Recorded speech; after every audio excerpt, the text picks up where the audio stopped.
السلام علیکم ورحمۃ اللہ وبرکاتہ۔ الحمدللہ والصلاۃ والسلام علی رسول اللہ، اما بعد۔ محترم سامعین، موجودہ معاشرے کو ہم دیکھتے ہیں کہ ہمارا جو اسلامی معاشرہ ہے، مسلمانوں کا معاشرہ ہے، دیکھتے ہیں کہ مالی اعتبار سے مسلمانوں کے درمیان بہت سارے مسائل ہیں۔ یعنی مسلمان جو ہیں ان میں ایک بڑی جماعت ایسی ہے، ایک بڑی تعداد میں لوگ ایسے ہیں جو مالی مسائل کے بحران کا شکار ہیں۔ یعنی ان کے پاس دنیا کی بنیادی ضروریات زندگی کے سامان نہیں ہیں، بنیادی ضروریات زندگی کے سامان کو خریدنے کے لیے پیسے نہیں ہیں، بہت سارے مسائل ہیں، علاج کے لیے پیسے نہیں ہیں، تعلیم کے لیے پیسے نہیں ہیں۔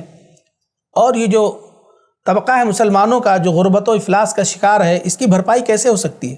اللہ تبارک و تعالیٰ نے اسلام میں صدقات و عطیات کا سسٹم رکھا ہے اور فرض زکوٰۃ کا سسٹم رکھا ہے۔ اس لیے آپ دیکھیں گے کئی جگہوں پر جو گناہوں کا کفارہ شریعت نے رکھا ہے وہ مساکین کی، فقراء کی مدد کو رکھا ہے کہ مساکین کو کھانا کھلانا ہے اور ان کے درمیان ان کی مدد کرنی ہے۔ اس طرح سے ایسا کیوں ہے؟ اس لیے کہ تاکہ معاشرے میں خوشحالی پیدا ہو، جو غریب طبقہ ہے وہ مایوسی کا شکار نہ ہو، اس کا حوصلہ نہ ٹوٹے، وہ کرائم کی طرف، گناہوں کی طرف اپنا قدم نہ بڑھائے، بلکہ اسے اس بات کی امید ہو کہ اللہ تعالیٰ نے ضرور مجھے مال کم دیا ہے لیکن میرے فلاں بھائی کو اللہ تعالیٰ نے مال زیادہ دیا ہے، تو جو میری ضروریات زندگی ہے وہ فلاں کے مال سے پوری ہوگی۔ لیکن ہمارا معاشرہ کیا کرتا ہے؟ منمانی کرتا ہے۔ مال اللہ تعالیٰ نے اس کو دیا ہے اور مال کہاں خرچ کرنا ہے اللہ تعالیٰ نے وہ بھی بتایا ہے۔ قرآن میں اللہ تعالیٰ نے سورہ زخرف میں اس بات کی وضاحت کی اللہ رب العالمین نے کہ نحن قسمنا بینہم معیشتہم فی الحیات الدنیا، کہ ہم نے دنیا کی زندگی میں تمہارے درمیان روزیاں تقسیم کی ہیں، تو سب کا معاملہ برابر نہیں ہے۔ ورفعنا بعضہم فوق بعض، بعض کو اللہ تعالیٰ نے بعض پر برتری اور فضیلت دی ہے مال و دولت کے اعتبار سے، لیکن کہا کہ لیتخذ بعضہم بعضا سخریا، یہ اس لیے ہے کہ تاکہ ہم میں کا بعض دوسرے کے کام آئے، ایک دوسرے کے ساتھ ہمارا معاملہ نرمی کا ہو۔ لیکن معاملہ کیسا ہے؟ ہم منمانی کرتے ہیں۔ مالی مسائل میں ہمارے معاشرے میں 3 جگہوں پر دیکھیں گے مال کے تعلق سے تو ہمارا معاشرہ بہت منمانی کا شکار ہے۔ ایک تو شادی بیاہ میں پیسہ خرچہ کرنا ہے، تو ہمارا معاشرہ یہاں پر بہت فخر کے ساتھ پیسہ خرچہ کرتا ہے، بلکہ ہم میں سے غریب لوگ بھی 2-5 لاکھ اپنی شادی بیاہ میں خرچ کرتے ہیں اور یہ سوچتے ہیں کہ چلو لوگوں کو ہم نے اچھے سے اچھا کھلایا اور یہ کیا وہ کیا، یعنی اپنے دل کو وہ خوشی محسوس کرواتے ہیں۔ حالانکہ شادی بیاہ میں زیادہ پیسہ خرچہ کرنے کی کوئی فضیلت نہیں، صرف جھوٹی شہرت کے لیے، جھوٹی تسلی کے لیے لوگ منمانی طریقے سے جس طرح چاہتے ہیں اپنے مال و دولت کو خرچ کرتے ہیں۔ ایسا نہیں ہونا چاہیے۔ اسی طریقے سے وراثت کا مسئلہ ہے، قرآن کے قانون کے مطابق مال بانٹنا ہے تو وہاں پر ہم قرآن کے قانون کو نافذ نہیں کرتے، اپنی منمانی کرتے ہیں، جس طرح چاہتا ہے کوئی کم کوئی زیادہ، یا صرف مذکر اولاد یعنی لڑکے آپس میں تقسیم کر لیتے ہیں۔ اسی طریقے سے تیسری جگہ ہے زکوٰۃ کا مسئلہ۔ زکوٰۃ کے مسئلے میں بھی لوگ منمانی کرتے ہیں۔ صحیح معنوں میں اپنے مال کا حساب رکھنا اور علماء کرام سے رجوع کر کے اپنے مال کا حساب و کتاب بتا کر کے اپنی زکوٰۃ معلوم کرنا، اس کی توفیق نہیں ہوتی۔ لوگ سمجھتے کہ ہماری پرائیویسی ہے، ہم کیوں جائیں کسی عالم سے شیئر کرنے کے لیے؟ نعوذ باللہ، یہ آپ کی پرائیویسی ہے، آپ کی آخرت خراب ہوگی، آپ غریبوں کا حق کھا کر کے بیٹھے رہیں گے، آپ کا مال ناپاک رہے گا، آپ کسی کے حق کو اپنے پاس دبا کر کے رکھے رہیں گے اگر صحیح سے حساب نہیں کریں گے۔ اس میں پرائیویسی کی بات کہاں سے آ گئی؟ آپ کے آخرت کی زندگی پر فرق پڑے، اس کو پرائیویسی سے تعبیر کر کے آپ کوتاہی کریں زکوٰۃ کے مسئلے میں، یہ چلے گا نہیں چلے گا۔ تو ایک تو یہ کہ صحیح معنوں میں زکوٰۃ صحیح ڈھنگ سے نکالنے کی ہم کوشش نہیں کرتے ہیں۔ دوسری بات، جو زکوٰۃ ہم نکالتے ہیں اپنے حساب و کتاب سے، اس میں بھی، اس کی تقسیم میں بھی ہماری طرف سے کوتاہی ہوتی ہے۔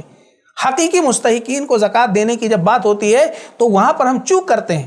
ہمارے بہت سارے قریبی رشتہ دار، خون کے رشتہ دار، بہن کا رشتہ ہے، بھائی کا رشتہ ہے اور دوسری رشتہ داریاں ہیں، وہ لوگ مستحق ہوتے ہیں، ضرورت مند ہوتے ہیں، وہ سوال نہیں کرتے ہیں، وہ مانگتے نہیں ہیں، لیکن ہم ان کو نہیں دیتے۔ ہمیں بہت غیرت آتی ہے ان کو دینے میں، لیکن وہ لوگ جن کو ہم جانتے نہیں، پہچانتے نہیں، پتہ نہیں کہاں سے آئے ہیں، مستحق ہیں کہ غیر مستحق ہیں، کیا ان کا معاملہ ہے، ان کو بڑی خوشی دیتے ہیں اور سمجھتے ہیں بڑا اچھا کام کر رہے ہیں۔ نہیں، جو ہمارا زیادہ قریبی ہے وہ ہم پر زیادہ حق رکھتا ہے، چاہے ہمارے عام صدقات ہوں یا ہمارا فرض زکوٰۃ ہو۔ صرف یہ دیکھنا ہے کہ ان کو زکوٰۃ دینا جائز ہے یا نہیں، بس۔ جن کی کفالت، نان و نفقہ خرچ اٹھانا ہمارے اوپر فرض ہے، ان کو ہم زکوٰۃ نہیں دے سکتے۔ باقی تمام رشتہ داروں کو زکوٰۃ ہم دے سکتے ہیں اور دینا چاہیے۔ اور خاموشی کے ساتھ دینا چاہیے، اس کے عزت نفس پر کوئی فرق نہ پڑے۔ میرے بھائیو اور دوستو، زکوٰۃ کے معاملے میں کوئی لاپرواہی نہیں کرنی چاہیے۔ اللہ تبارک و تعالیٰ نے قرآن میں حکم دیا کہ وَأَقِیمُوا الصَّلَاةَ وَآتُوا الزَّکَاةَ وَارْکَعُوا مَعَ الرَّاکِعِینَ، کہ اے لوگو نماز قائم کرو، زکوٰۃ ادا کرو اور رکوع کرنے والوں کے ساتھ رکوع کرو۔ سورۃ البقرہ کی آیت نمبر 48 میں ایسی بہت ساری آیات اور احادیث ہیں جہاں اللہ تبارک و تعالیٰ نے زکوٰۃ کو صحیح معنوں میں انصاف کے ساتھ ادائیگی کا حکم دیا ہے۔ یہ کس لیے ہے؟ یہ اس لیے ہے تاکہ معاشرے میں اس طرح کا معاملہ نہ ہو کہ جس کے پاس مال ہے تو مال اسی کے پاس جمع ہو جائے، جیسے دنیا میں ہم دیکھتے ہیں۔ تو شریعت نے نظام رکھا ہے کہ اللہ تعالیٰ کچھ لوگوں کو مال زیادہ دے گا، لیکن وہ مال اس کے پاس رکا نہیں رہے گا، کسی نہ کسی انداز میں دوسروں تک پہنچے گا اور سب کا فائدہ ہوگا۔ غریب امیر سب لوگ کی ضرورتیں پوری ہوں گی، سب خوش رہیں گے، کوئی احساس کمتری کا شکار نہیں ہوگا۔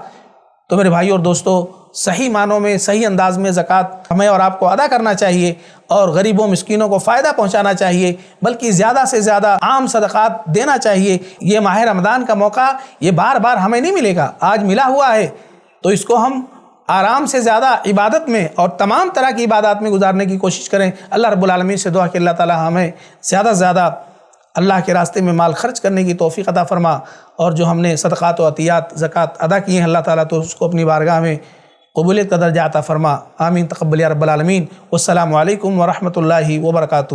ایسے ہی فائدہ مند اسلامک ویڈیوز دیکھنے اور منہج سلف پر کتاب و سنت کی تعلیمات کو عام کرنے میں ہمارا تعاون کریں، تاکہ آپ کے لیے ذریعہ نجات، جنت کے حصول کا سبب، ساتھ ہی مال میں برکت و اضافے کا ذریعہ بھی بنے۔ آمین۔ جزاک اللہ خیرن۔